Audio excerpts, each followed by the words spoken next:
Questão 37, prova de medicina de Catanduva, parte de física, prova de 2022. A NASA anunciou 2 novas missões de exploração de Vênus, o planeta com a superfície mais quente do sistema solar, na tentativa de entender melhor por que se tornou um lugar infernal, enquanto seu vizinho Terra se tornou habitável. Considerando que o raio médio da órbita de Vênus é igual a 72% do raio médio da órbita da Terra em relação ao Sol, o período da órbita de Vênus em torno do Sol, em função do período da órbita da Terra, deve ser igual a... Bom, pessoal, a primeira coisa nessa questão é você identificar quais as grandezas físicas ele está informando. Então, eu tenho aqui o raio médio da órbita de 2 planetas e ele está perguntando para a gente a relação entre os períodos de órbita desses mesmos 2 planetas.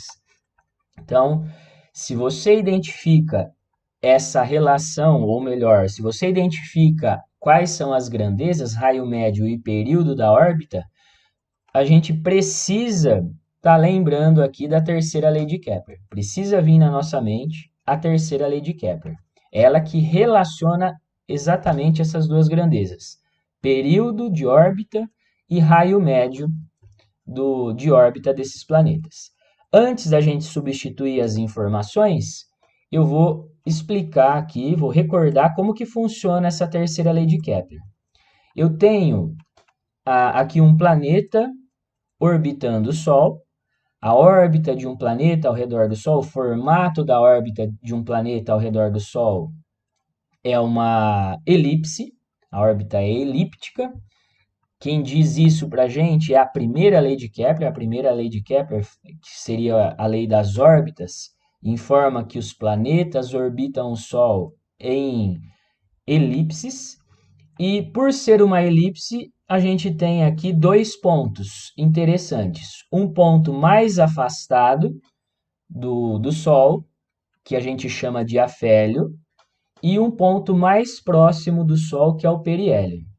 Quando o planeta está passando aqui pelo afélio, ele vai estar a uma distância que eu chamei de A do Sol, que é a maior distância que ele fica do Sol, e quando ele passa aqui pelo periélio, ele vai estar aqui a uma distância que é a distância mais próxima na órbita dele, que ele fica do Sol.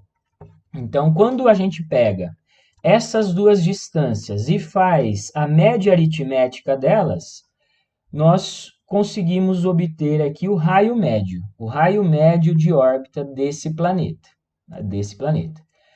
E quando você analisa o tempo que o planeta demora para dar uma volta completa, esse tempo de uma volta completa a gente chama de período, que seria o período de translação, o tempo que o planeta demora para dar uma volta completa ao redor do Sol. Se a gente estivesse analisando a Terra, o planeta Terra, o período de translação da Terra é 1 ano, ou 365 dias, tudo vai depender de quais dados, quais as unidades o exercício vai estar trazendo para a gente. No caso, para essa questão da FAMECA, a gente não vai substituir nenhum valor numérico aqui no período, ele só está pedindo a relação, a comparação entre o período de 2 planetas, então a gente não precisa se preocupar com unidades. Agora, o que a terceira lei de Kepler fala para a gente? Se você está analisando um planeta orbitando o Sol, e você pega o seu período, eleva ao quadrado, e faz a divisão pelo seu raio médio elevado ao cubo, ao fazer essa conta, você vai obter um valor x, vai dar um resultado x. Quando você troca o planeta, mas se mantém ali no mesmo sistema solar, analisa um outro planeta do mesmo sistema solar, e você faz essa mesma conta, pega o período desse outro planeta, eleva ao quadrado, o raio médio desse outro planeta eleva ao cubo e faz a conta, você vai obter o mesmo resultado x para esse outro planeta. Então, a gente diz, a terceira lei de Kepler fala para a gente que em um mesmo sistema solar, ao fazer essa razão para cada planeta, o resultado sempre vai ser o mesmo, que foi o que eu coloquei aqui embaixo. Eu desenhei aqui 3 planetas, Vênus, Marte e o planeta Terra. Quando você faz a relação entre período e raio desses 3 planetas, o resultado é sempre o mesmo. E isso seria válido para qualquer outro planeta do sistema solar, Mercúrio, Júpiter, Saturno. A relação t quadrado, período ao quadrado, por raio médio elevado ao cubo, iria estar dando sempre o mesmo resultado.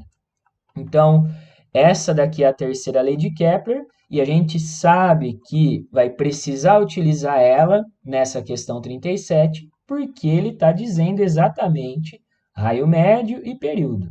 Então, quais as informações que ele passou, quais os dados que o enunciado trouxe, né? Ele falou para a gente que o raio médio do planeta Vênus é 72% do raio médio do planeta Terra. Então, 72% seria 72 sobre 100, vezes, né, D a gente substitui por vezes o raio médio da Terra. Então, 72% é 0,72 vezes o raio da Terra. O raio de Vênus é 0,72 vezes o raio médio da Terra. Então, essa daqui é uma informação que o enunciado trouxe. E agora a gente vai aplicar a terceira lei de Kepler. Então, substituindo os dados, eu vou pegar a expressão que eu coloquei aqui em cima e vou substituir essa informação que, que seria a relação entre os raios.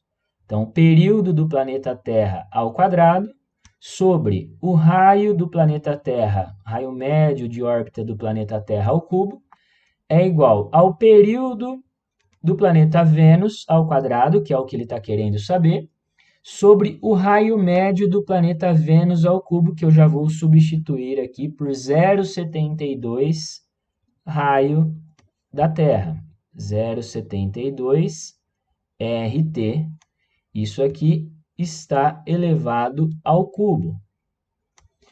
Então, fazendo a continha, eu vou copiar novamente o lado esquerdo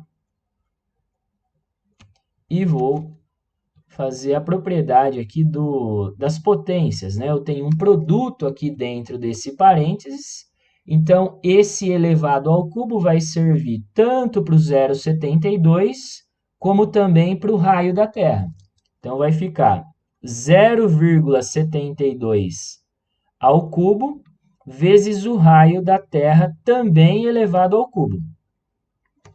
Então, eu posso agora, como a gente possui o raio da Terra ao cubo dos dois lados, ele pode ser cancelado. E se a gente fazer a multiplicação em cruz aqui, como eu cortei esse raio da Terra, fica 1 aqui embaixo. Então, fazendo a multiplicação em cruz, o período de Vênus ao quadrado vai ser igual a 0,72 elevado ao cubo vezes o período da Terra ao quadrado. Então, a gente já está quase na resposta. Eu preciso isolar o período de Vênus, que é o que ele está perguntando. Eu preciso tirar esse elevado ao quadrado. Então, eu vou jogar uma raiz quadrada para o outro lado da equação. Vai ficar 0,72 elevado ao cubo vezes o período da Terra ao quadrado. Como é uma raiz quadrada, o período da Terra ao quadrado ele pode já sair fora da raiz. Eu posso já escrever que o período de Vênus vai ser o período do planeta Terra vezes... Agora, ao olhar as alternativas, a gente percebe que existem potências aqui na forma de fração. E o que a gente precisa estar lembrando aqui da matemática básica, né? Eu preciso lembrar que quando um número que tem um determinado expoente, ele está dentro de uma raiz, com um certo índice aqui, eu posso escrever esse número, esse radical, na forma de um expoente fracionário. Então, eu posso transformar essa raiz de índice m numa potência na forma de uma fração. Eu troco, eu vou inverter a ordem aqui. Quem está dentro da raiz fica em cima da fração e quem está fora aqui da raiz vai ficar na parte de baixo da fração. Como nessa questão nós temos uma raiz quadrada, eu vou trocar de posição esse 3 e esse 2. Eu vou aplicar essa propriedade invertendo aqui o índice da raiz e o expoente do 0,72, que vai ficar da seguinte maneira: 0,72 elevado a 3 sobre 2. 3 sobre 2. Eu inverti a ordem aqui do índice da raiz e do expoente do 0,72. E para ficar exatamente da forma que aparece na alternativa, a gente só muda a ordem do produto. Vai ficar 0,72 elevado a 3 sobre 2 vezes o período da Terra. Então, o período de Vênus é 0,72 elevado a 3 sobre 2 vezes o período do planeta Terra, que corresponde exatamente à alternativa C. A alternativa C está mostrando exatamente esse resultado.